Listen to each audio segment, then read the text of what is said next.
Hi friends, welcome to all. இன்றைக்கி நம்ம வந்து ஒரு நார்மல் ப்ளவுஸ்க்கு வந்து லைனிங் ப்ளவுஸ் கொடுத்தாங்கன்னா எப்படி அளவு எடுக்கணும், அதில் என்னென்ன அளவுகள் வந்து மாற்றணும் அப்படிங்கிறது வந்து இந்த வீடியோவில் நம்ம ஃபுல்லாக பார்க்கலாம். இப்போ இந்த ப்ளவுஸ் பாருங்கள், உருட்டு தையல் தான் போட்டிருக்காங்க. ஸ்லீவ் ஜாயிண்ட்டும் பாருங்கள் ரொம்ப பர்ஃபெக்டாக வந்திருக்கு. உருட்டு தையல் போடுறத விட நம்ம வந்து ஸ்ட்ரெயிட் தையல் போடுறத நம்மளுக்கு கொஞ்சம் பரவாயில்ல. ஏன்னா ஃப்யூச்சரில் இன்கேஸ் நம்ம வந்து வெயிட் போட்டோம் அப்படின்னா பிரித்து விடுறதுக்காக வேணும். அதுக்காக இப்போ ப்ளவுஸை வந்து எப்பவும் போல் இந்த மாதிரி போட்டுட்டு செஸ்ட் ரவுண்டு வந்துட்டு பாருங்கள், எனக்கு வந்து 19 இன்ச் வந்து செஸ்ட் ரவுண்ட் கிடைக்குது.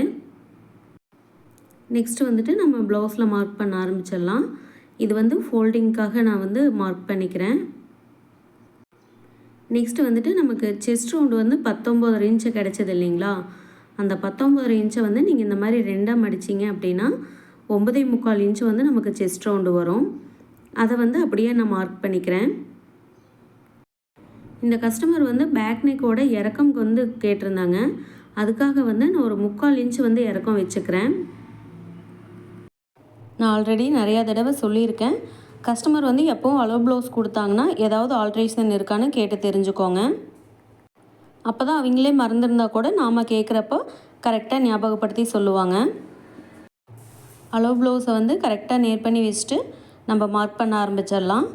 இப்போ வந்துட்டு நான் சைடு ஆம்கோல் உயரம் இருக்குது இல்லைங்களா, அங்கே வந்து நான் மார்க் பண்ணிட்டேன். நெக்ஸ்ட்டு வந்து பேக் நெக்கோட உயரம், அப்புறம் வந்து பார்த்துட்டிங்கன்னா நெக்கோட வித்து, அப்புறம் ஷோல்டர் எல்லாமே வந்து நான் மார்க் பண்ணிக்கிறேன். நம்ம எடுத்துருக்கிற அளவுகள் எல்லாமே ரெடி அளவு. அதனால் வந்து கழுத்தோட அகலத்துக்கு வந்து ஒரு 1/4 இன்ச்சும், ஸ்லீவ் ஜாயின் பண்ணுவோம் இல்லைங்களா, ஷோல்டர்கிட்ட வந்து ஒரு 1/2 இன்ச்சும் வந்து நான் தையலுக்காக விட்டுக்கிறேன். நெக்ஸ்ட்டு வந்துட்டு பின் கழுத்தோட உயரம் இருக்குது இல்லைங்களா, அதையும் நான் மார்க் பண்ணிவிட்டு வேஸ்ட் ரவுண்டையும் வந்து நான் மார்க் பண்ணிக்கிறேன். ஆல்மோஸ்ட் ப்ளவுஸோட மெஷர்மெண்ட்ஸ் எல்லாமே நம்ம வந்து மார்க் பண்ணிட்டோம். இப்போ வந்து டேப் வச்சு அளந்து பார்க்கலாம். 13.25 இன்ச்சு வந்து ரெடி அளவு இருக்குது. 3/4 இன்ச்சு சேர்த்து கேட்டிருந்தாங்க. டோட்டலாக 14 இன்ச்சு. இப்போ வந்து நம்ம என்ன பண்ணோன்னா தையலுக்காக ஒரு 1/2 இன்ச் வந்து நம்ம சேர்த்தணும். எப்போவும் அளவு ப்ளவுஸ்லேருந்து அளவு எடுக்கிறப்போ ரெடி அளவுகள் எடுத்ததுக்கப்புறமா தையலுக்கு தேவையான அளவுகள் எல்லாத்தையும் வந்து நீங்கள் மார்க் பண்ணிக்கோங்க. மறந்துடக்கூடாது எப்போவும் அதையே. நம்ம ஸ்கேல் வச்சு கரெக்டாக லைன் வந்து போட்டுக்கோங்க. இப்போ நான் வந்து ஷோல்டர் எவ்வளோ அப்படிங்கிறத பார்க்குறேன். 5.25 இன்ச் இருக்குது. நான் ஆல்ரெடி சொல்லியிருக்கேன், 5.25 இன்ச் இருந்தது அப்படின்னா நம்ம 5.5 இன்ச்சுக்கு வந்து ரவுண்ட் ஆஃப் பண்ணிக்கலாம். அதுவும் இல்லாமல் வந்து நம்ம லைனிங் ப்ளவுஸ்லேருந்து அளவு எடுக்கிறோம், அதனால் வந்து 5.5 இன்ச் வந்து கரெக்டாக இருக்கும். ஷோல்டர் மார்க் பண்ணதுக்கப்புறமா கீழே வந்து கொஞ்சம் இறக்கி 5.5 இன்ச் வந்து மார்க் பண்ணிக்கோங்க. மார்க் பண்ணிவிட்டு ஸ்கேல் வச்சு லைன் போட்டுக்கோங்க. நாம் வந்து லைனிங் ப்ளவுஸ்லேருந்து தானே அளவு எடுக்கிறோம், அதுக்கு வந்து சின்ன சின்ன ஆல்ட்ரேஷன் வந்து நம்ம பண்ணணும். ஏன்னா வந்து லைனிங் ப்ளவுஸ்க்கும் நார்மல் ப்ளவுஸ்க்கும் வந்து டிஃப்ரென்ஸ் இருக்கும். நெக்ஸ்ட்டு வந்துட்டு மார்பு சுற்றளவு எடுத்துருக்கோம் இல்லைங்களா, அங்கேயும் வந்து நம்ம லைன் கரெக்டாக வந்து போட்டுக்கலாம். நெக்ஸ்ட்டு வந்துட்டு ஆம்கோல் உயரம் இருக்குது இல்லைங்களா, அது வந்து எத்தனை இன்ச் இருக்குது அப்படிங்கிறதையும் வந்து நம்ம செக் பண்ணிக்கணும். எனக்கு வந்துட்டு 5.25 இன்ச் வந்து இருக்குது. அதாவது ப்ளவுஸில் இருந்த அளவு நான் வந்து ஒரு 1/4 இன்ச் இறக்கி 5.5 இன்ச்சுக்கு வந்து நான் மார்க் பண்ணிக்க போகிறேன். நமக்கு வந்து ஃபஸ்ட்டு ஷோல்டர் 5.25 கிடச்சிது. இவங்க வந்து 5.25 இன்ச் வச்சுருக்காங்க. ஒரு 1/2 இன்ச்சு தான் மட்டும்தான் குறைச்சிருக்காங்க. ஓகேங்களா, ஆல்ரெடி நான் சொல்லியிருக்கேன் இதை வந்து. அதனால் இதை மட்டும் கொஞ்சம் கவனமாக நீங்கள் வந்து தெரிஞ்சு வச்சுக்கோங்க. நெக்ஸ்ட்டு வந்து நம்ம ஆம்கோல் டெப்த்துக்கு இந்த மாதிரி வந்து மார்க் பண்ணிக்கோங்க. ரெண்டும் ஜாயின் பண்ணுற இடத்துல மார்க் பண்ணுங்கள். நான் வந்து 1 இன்ச் வந்து மார்க் பண்ணிக்கிறேன். ஃப்ரண்ட்டில் வந்து நான் டெப்த் எடுக்க மாட்டேன். நெக்ஸ்ட்டு வந்துட்டு மார்பு சுற்றளவுக்கிட்டேருந்து ஒரு 1.5 இன்ச் மார்க் பண்ணிவிட்டு எப்பவும் போல் ஸ்கேல் வச்சு மார்க் பண்ணிக்கோங்க. இப்போது இந்த இடத்துல தான் நம்ம வந்து மெஷர்மெண்ட்ஸை வந்து கரெக்டாக பார்க்கணும். 9.25 இன்ச் வச்சுருந்தேன் இல்லைங்களா, அங்கே வந்து ஒரு 1/2 இன்ச் வந்து கம்மி பண்ணி நீங்கள் வந்து மார்க் பண்ணிக்கோங்க. ஏன் அப்படின்னா லைனிங் ப்ளவுஸ்க்கும் நார்மல் ப்ளவுஸ்க்கும் இருக்கிற டிஃப்ரென்ஸ் வந்து ஈக்குவல் பண்ணுறதுக்காக. நமக்கு தெரியும் லைனிங் ப்ளவுஸ்னால் வந்து உள்ள ஒரு கிளாத் வச்சு தைப்போம், நார்மல் ப்ளவுஸ்க்கு வந்துட்டு அப்படியே ப்ளைனாக தைப்போம். ஸோ அப்போ அதுக்குண்டான மெஷர்மெண்ட்ஸ் இருக்குது இல்லைங்களா, அப்போ அதை வந்து நம்ம ஈக்குவல் பண்ணணும். அப்படி நம்ம கரெக்ட் பண்ணி தைச்சோம்னா கண்டிப்பாக வந்துட்டு நார்மல் ப்ளவுஸும் வந்து லூஸ் டைட் வராமல் பர்ஃபெக்டாக இருக்கும். அதோடு வந்து ஃபிட்டிங்கும் வந்து நல்லாயிருக்கும். அதனால் நான் வந்து ஒரு 1/2 இன்ச் மைனஸ் பண்ணிவிட்டு அதுக்கப்புறம் எப்பவும் போல் ஒரு 1 இன்ச் வந்து முன்னாடி தள்ளி மார்க் பண்ணிக்கிறேன். ஏன்னா ஆம்கோல் வளைவு எடுக்கணும் இல்லைங்களா, அதுக்காக. நான் வந்து ஷோல்டர்கிட்ட வந்து ஒரு 1/4 இன்ச்சும் மார்பு சுற்றளவு இருக்குது இல்லைங்களா, அங்கேருந்து ஒரு 1/2 இன்ச்சும் வந்து நான் கம்மி பண்ணியிருக்கேன். நெக்ஸ்ட் வந்து எப்பவும் போல் பின்கழுத்து இறக்கம் இருக்குது இல்லைங்களா, அதுக்கெல்லாம் வந்துட்டு நம்ம லைன் போட்டு ரவுண்ட் எடுத்துக்கலாம். இதில் வந்து எந்த ஆல்ட்ரேஷனும் பண்ண தேவையில்லை. இது வந்து இருக்கிற அளவை அப்படியே நம்ம வந்து போட்டுக்கலாம். நெக்ஸ்ட் வந்துட்டு இன்னும் ஒரே ஒரு அளவு தேவைப்படுது. அது என்னென்னு பார்த்துட்டிங்கன்னா, ஆம்கோல் ரவுண்டு வந்து நான் இன்னும் எடுக்கவே இல்லை. இந்த ப்ளவுஸ் பாருங்கள், உருட்டு தையல் சரிங்களா. இது வந்து உருட்டு தையல் அப்படிங்கிறனால அந்த ஆம்கோல் ஃபிட்டிங் வந்து கரெக்டாக இருக்கும். இந்த மாதிரி உருட்டு தையல் போட்டிருக்காங்க இல்லைங்களா, அதனால் கரெக்டாக வந்து நீங்கள் ஆம்கோல் ரவுண்ட் எடுக்கிறதுக்கு கரெக்டாக வச்சு அளவெடுங்க.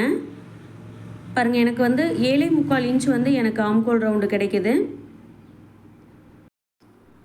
1 இன்ச் ஆல்ரெடி நான் வந்து மார்க் பண்ணியிருக்கேன் ஆம்கோல் டெப்த்துக்கு. இப்போ வந்துட்டு நம்ம கரெக்டாக வந்து ஆம்கோல் ஸ்கேல் வச்சு ரவுண்ட் போட்டுக்கலாம்.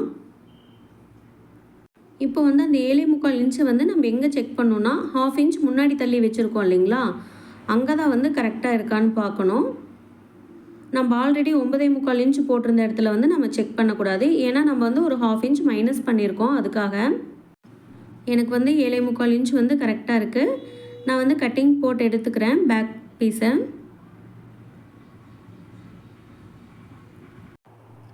நெக்ஸ்ட்டு வந்து நான் ஸ்லீவ் தான் எடுக்க போகிறேன். ஸ்லீவில் வந்து நம்மளுக்கு எந்த சேஞ்சஸும் வந்து நம்ம பண்ண போகிறதில்ல. அதனால் எப்பவும் போல் வந்து நம்ம ஸ்லீவ் வந்து மார்க் பண்ணி நம்ம வந்து அளவு எடுத்துக்கலாம். ஸ்லீவில் வந்து பை செஸ்ட் ரவுண்டு எப்படி எடுக்கணும் அப்படின்னு சொல்லி கேட்டிருக்கீங்க. அதையும் நான் வந்து கண்டிப்பாக சொல்கிறேன் இன்னொரு வீடியோவில். அளவு ப்ளவுஸ்லேருந்து எப்படி அளவு எடுக்கணும், நெக்ஸ்ட்டு வந்துட்டு பாடி மெஷர்மெண்ட்டில் வந்து எப்படி பை செஸ்ட் அளவு எடுக்கிறது அப்படிங்கிறதையும் வந்து நான் டீட்டெயிலாக இன்னொரு வீடியோவில் வந்து நான் உங்களோட ஃபுல்லாக டீட்டெயிலாக ஷேர் பண்ணிக்கிறேன். ஸ்லீவ் மெஷர்மெண்ட் வந்து ரொம்ப ஈஸி, ரொம்ப சிம்பிளாக வந்து நம்ம எடுத்துடலாம். நெக்ஸ்ட்டு வந்துட்டு ஃப்ரண்ட் சைடு தான் வந்து நம்ம மார்க் பண்ண போகிறோம். ஃப்ரண்ட் சைடுக்கு வந்து எப்பவும் போல் வந்து நீங்கள் க்ராஸாக வந்து இந்த மாதிரி பீஸ் போட்டு நம்ம வந்து மெஷர்மெண்ட்ஸ் எல்லா மெஷர்மெண்ட்ஸுமே வந்து நம்ம மார்க் பண்ணிக்கலாம்.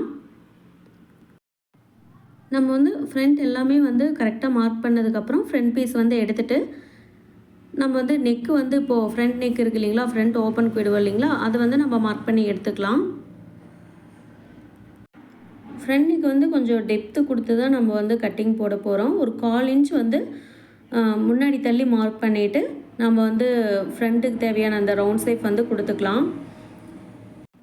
நெக்ஸ்ட் வந்துட்டு ஷோல்டர் லூஸ்க்காக ஒரு 1/2 இன்ச் வந்து நம்ம மார்க் பண்ணி எடுத்துக்கலாம். இந்த அளவு வந்து இருக்கட்டும். அதே மாதிரி வந்துட்டு ஷோல்டர் சைடும் வந்து ஒரு 1/4 இன்ச்சுக்கும் கம்மியாக வந்து நான் மார்க் பண்ணி எடுத்திருக்கேன். நம்ம வந்து இப்போ வந்து ஃப்ரண்ட் சைடு வந்து கிராஸ் பீஸ் வந்து மார்க் பண்ணிடலாம். ஷோல்டர் ஜாயின் பண்ணியிருக்கோம் இல்லைங்களா, அங்கேருந்து கிராஸோட மிட் பாயிண்ட் வரைக்கும் நம்ம வந்து எடுத்துக்கலாம். பீஸ் வந்து இழுக்க வேண்டாம். பாருங்கள், இருக்கிற ஷேப்பில் வந்து அப்படியே வச்சுக்கோங்க. வச்சுட்டு அப்புறமா வந்துட்டு அந்த மிட் பாயிண்ட் இருக்குது இல்லைங்களா, அங்கே வந்து ஒரு மார்க் பண்ணிக்கோங்க. நெக்ஸ்ட்டு வந்துட்டு டாட்டோட உயரம் வந்து மார்க் பண்ணிக்கிறேன். தையலுக்காக ஒரு 1/2 இன்ச்சும் மார்க் பண்ணிவிட்டு ஸ்கேல் வச்சு ஒரு லைன் ஒன்று நான் போட்டுக்கிறேன்.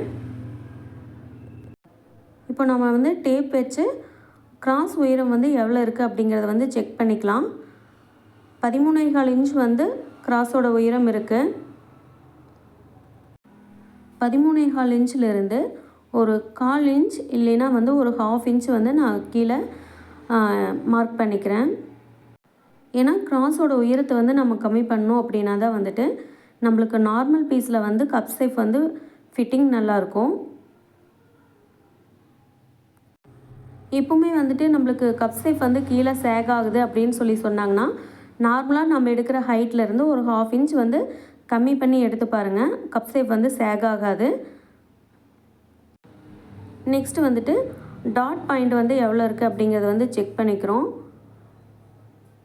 இந்த மாதிரி எடுத்துகிட்டு நீங்கள் வந்து மார்க் பண்ணிக்கோங்க. ஒரு 1/2 இன்ச்சு இல்லைன்னா ஒரு 1/2 இன்ச்சுக்கு கம்மியாக வந்து தையலுக்காக வந்து மார்க் பண்ணிவிட்டு ஸ்கேல் வச்சு ஒரு லைன் ஒன்று போட்டு எப்பவும் போல் எடுத்துக்கோங்க. நெக்ஸ்ட்டு வந்து கப்போட டாட்டு 1.25 இன்ச் வந்து நான் மார்க் பண்ணிக்கிறேன். ஏன்னா 1.25 இன்ச் வந்து அவங்களுக்கு போதுமான அளவு. ஸோ 1.25 இன்ச் வந்து நான் மார்க் பண்ணி எடுத்துக்கிறேன். டாட்டோட ஹைட் இருக்குது இல்லைங்களா, அந்த ஹைட்டையும் வந்து ஒரு 1/4 இன்ச் வந்து மேலே தள்ளி மார்க் பண்ணிக்கோங்க. நம்ம வந்து கிராஸ் பீஸில் வந்துட்டு கிராஸோட உயரம் மட்டும்தான் கம்மி பண்ண போகிறோம். அதாவது லைனிங் ப்ளவுஸ் கொடுத்துருந்து நார்மல் ப்ளவுஸ்க்கு அளவு எடுக்கிறப்போ மற்ற சேஞ்சஸ் வந்து நம்ம எதுவுமே பண்ண போகிறது கிடையாது. எப்பவும் போல் இருக்கிற அளவை நம்ம வந்து அப்படியே மார்க் பண்ணி எடுத்துக்க போகிறோம். ஹூக் பட்டியோட உயரம் வந்துட்டு எனக்கு 3.25 இன்ச் கிடைக்குது. 3.25 இன்ச் கூட ஒரு 1 இன்ச் சேர்த்தணும்னா 4.25 இன்ச் வந்து எனக்கு வரணும். ஸோ 4.25 இன்ச் வந்து கரெக்டாக இருக்குது. நம்ம வந்து மார்க் பண்ணியிருக்க பாயிண்ட் எல்லாத்தையுமே கனெக்ட் பண்ணி நமக்கு வந்து கட்டிங் போட்டு எடுத்துக்கலாம். அதுக்கு முன்னாடி வந்து நம்ம ஷோல்டர் லூஸ்க்காக ஒரு 1/2 இன்ச் வந்து மார்க் பண்ணியிருந்தோம் இல்லைங்களா ஹூக் பட்டிக்கிட்ட, அதை வந்து இந்த மாதிரி நீங்கள் வந்து கிராஸாக லைன் போட்டு எடுத்துக்கோங்க. நெக்ஸ்ட்டு வந்து சைட்லேயும் வந்து மார்க் பண்ணிவிட்டு நம்ம வந்து கட்டிங் போட்டு எடுத்துடலாம். ஸோ வேறு எந்த ஆல்ட்ரேஷனும் வந்து நம்ம வந்து ப்ளவுஸில் பண்ண தேவையில்லை. ஒரு 2-3 விஷயங்கள் வந்து நம்ம கரெக்ஷன் பண்ணிட்டோம்னாவே போதும். எந்த ப்ளவுஸ் கொடுத்தா எப்படி அளவு எடுக்கணும் அப்படிங்கிறத வந்து நம்ம தெரிஞ்சு வச்சுக்கணும். அதே மாதிரி வந்துட்டு நார்மல் ப்ளவுஸ் வந்து அளவு ப்ளவுஸாக கொடுத்துட்டு லைனிங் ப்ளவுஸ் கொண்டு வந்து கொடுப்பாங்க. அந்த மாதிரி டைமில் வந்து நம்ம என்ன பண்ணணும் அப்படின்னா ஒரு 1/2 இன்ச் நம்ம வந்து அதிகமாக வந்து எடுத்துக்கணும். நம்ம எப்படி இப்போ கம்மி பண்ணோம் இல்லைங்களா, அந்த அளவு வந்து நம்ம அதிகப்படுத்தி எடுத்தோம்னா கரெக்டாக இருக்கும். நான் பட்டி கட் பண்ணுறது வந்து ஆல்ரெடி நிறைய வீடியோஸில் வந்து சொல்லியிருக்கேன். பேக் பீஸையும் ஃப்ரண்ட் பீஸையும் வச்சு தான் வந்து நான் பட்டி கட் பண்ணுவேன். ஸோ அந்த மெத்தடை ஃபாலோ பண்ணி வந்து நான் பட்டி வந்து மார்க் பண்ணி கட்டிங் போட்டு எடுத்துக்க போகிறேன். ஏன்னா எப்போவுமே கஸ்டமர் வந்து ஒரே மாதிரியான ப்ளவுஸ் வந்து நம்மக்கிட்ட அளவு ப்ளவுஸோ கொடுக்க மாட்டாங்க. சம்டைம்ஸ் அவங்களுக்கு லைனிங் ப்ளவுஸ் கரெக்டாக இருக்கிற மாதிரி இருக்கும், அதை கொடுப்பாங்க. இல்லை அப்படின்னா நார்மல் ப்ளவுஸ் கரெக்டாக இருக்கும், அதை கொடுப்பாங்க. ஆனால் துணி வந்து சேஞ்சஸ் ஆகிட்டே இருக்கும். நார்மல் ப்ளவுஸும் வரும், லைனிங் ப்ளவுஸும் வரும். அப்போ எந்த ப்ளவுஸ் கொடுத்தாங்கன்னா எந்த மாதிரி நம்ம அளவு எடுக்கணும் அப்படிங்கிறத தெரிஞ்சு வச்சுக்கிட்டோம்னா ரொம்ப ஈஸி. கண்டிப்பாக வந்து டெய்லரிங் பண்ணிகிட்ருக்க எல்லாருமே வந்துட்டு நம்ம இந்த சின்ன சின்ன டிப்ஸ் எல்லாம் வந்து தெரிஞ்சு வச்சுருக்கணும். ஏன்னா கஸ்டமர் வந்து எப்படி வேணாலும் ப்ளவுஸ் கொண்டு வந்து கொடுப்பாங்க. அதை வந்து நம்ம கரெக்ஷன் பண்ணி தைச்சி கொடுக்குறது தான் நம்ம ஒர்க். ஸோ வந்து எந்த விஷயமும் தெரியலேன்னு சொல்லாமல் எல்லா விஷயங்களையும் வந்து நம்ம தெரிஞ்சு வச்சுக்கிட்டோம்னா ப்ளவுஸ் கட்டிங் அண்ட் ஸ்டிச்சிங்க்கு வந்து ரொம்ப ஈஸியாக இருக்கும். எனக்கு வந்து எக்ஸ்ட்ரா இருந்த பீஸே இவ்வளோ தான். ஸோ இதுலேருந்து நான் வந்து ஹூக் பட்டி ஐப்பட்டிக்கு எடுத்துகிட்டு கிராஸ் பீஸ் வந்து கட் பண்ணி எடுத்துக்க போகிறேன். ஒரு லைனிங் ப்ளவுஸ் வந்து அளவு ப்ளவுஸாக கொடுத்துட்டு நார்மல் ப்ளவுஸ் வந்து தைக்கிறதுக்கு கொடுத்தாங்கன்னா இந்த மாதிரி கட்டிங் போட்டு நீங்கள் வந்து தைச்சி பாருங்கள். இது வந்து பர்ஃபெக்டாக இருக்கும். ஏன்னா நான் வந்துட்டு ரொம்ப வருஷமாக இதை ஃபாலோ பண்ணி இந்த மெத்தடில் தான் வந்து நான் தைச்சி கொடுத்துட்ருக்கேன். இது வரைக்கும் எந்த கம்ப்ளைண்ட்ஸும் வந்து அதிகமாக வந்ததில்லை. இந்த மெத்தட் வந்து என்னோடய டெய்லரிங் கடையில் நான் ஃபாலோ பண்ணுற டிப்ஸ் தான். நான் டெய்லரிங் கற்றுக்கிறப்போ எனக்கு சொல்லி கொடுத்தது இந்த மாதிரி. ஸோ அதை நான் வந்து இன்னும் ஃபாலோ பண்ணிட்டு தான் இருக்கேன். கண்டிப்பாக இது வந்து உங்களுக்கும் ரொம்ப யூஸ்ஃபுல்லாக இருக்கும்னு நான் நம்புகிறேன். இந்த வீடியோ உங்களுக்கு பிடிச்சிருந்துச்சுன்னா கண்டிப்பாக நம்ம சேனலை வந்து லைக் பண்ணுங்கள், மறக்காமல் கமெண்ட் பண்ணுங்கள், ஷேர் பண்ணுங்கள், சப்ஸ்கிரைப் பண்ணுங்கள். தேங்க்யூ.